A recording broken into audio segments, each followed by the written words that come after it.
Introducing the all-new MMI Heritage 38 in Fanta Stick Purple.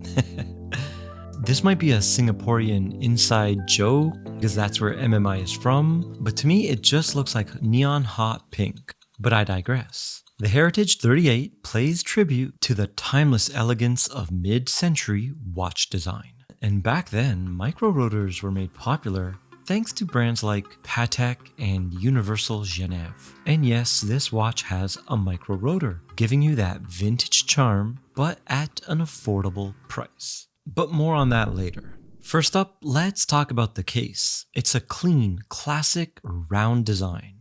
But don't let the simplicity fool you. MMI has worked in some finesse here. What do I mean? Well, it looks like there's a high polished bevel at first glance, and the case sides are high polished, and it actually just extends that polishing surface to a small portion on top of the lugs. I guess it could be a bevel. I tried to dig my fingernail, doesn't really feel like one, or it's just extremely subtle. Do you guys see that? It's hard to explain, but either way, I like the look. The lugs themselves are short, compact, and they do curve downwards towards your wrist. The bezel is flat, fully polished, and the case transitions smoothly from top to bottom without any harsh breaks. It looks very cohesive. And while the crystal is being marketed as a boxed sapphire, to my eye, it looks like a single dome sapphire. And don't worry, it does have anti-reflective coating on the underside, and that subtle single dome does give you some distortion at extreme angles, which is pretty cool. The crystal sits about 1 millimeter proud above that bezel, adding just a hint of vintage charm. Now let's do those dimensions. I got 38.5 millimeters in diameter and a secret measurement of 33.8. Okay, so that's the sapphire. And the thickness, or should I say thinness, comes in at only 10.5. We got no drilled lugs and a lug-to-lug of 44.5. So even smaller wrists won't have to worry about overhang or awkward gaps. It wears comfortably and sits flat. But I'll let you guys be the judge on the faraway shots throughout this video. How do you think it wears on my 6.7 inch wrist? Now don't get mad at me, I'm not a pink guy. I'm just not. So if you're like me, don't worry, MMI has 4 other colorways for you to choose from. First up, there's a classic black. You can't go wrong. And second up, we got an ice blue, which I think is my favorite. And the third and fourth versions are fully lume dials. The other colors are not. And that's a mint white and heritage salmon. And by the way, MMI is saying the salmon dial is a first of its kind, being salmon and fully lumed. Is that a second world's first for MMI? That's pretty impressive.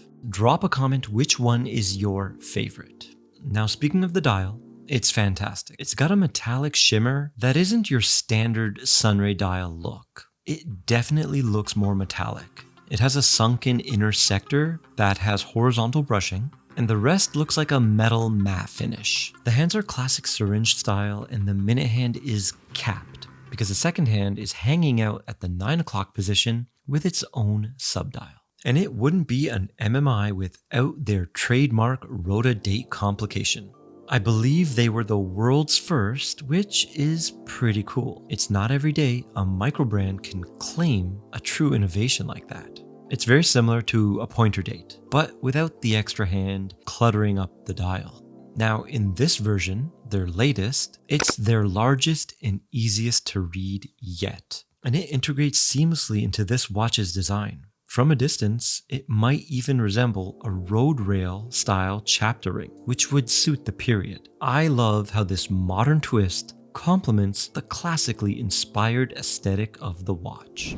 Now let's talk about the bracelet. It's a beads of rice style bracelet, but it's only a 2-piece. Okay, so it's made to look like a 7, but it's 2 and it's fixed via screws. We do have solid female endlings and a really nice compact milled clasp. The fold over section is compact and it won't dig into your wrist. I like this style and hope more brands do this in the future.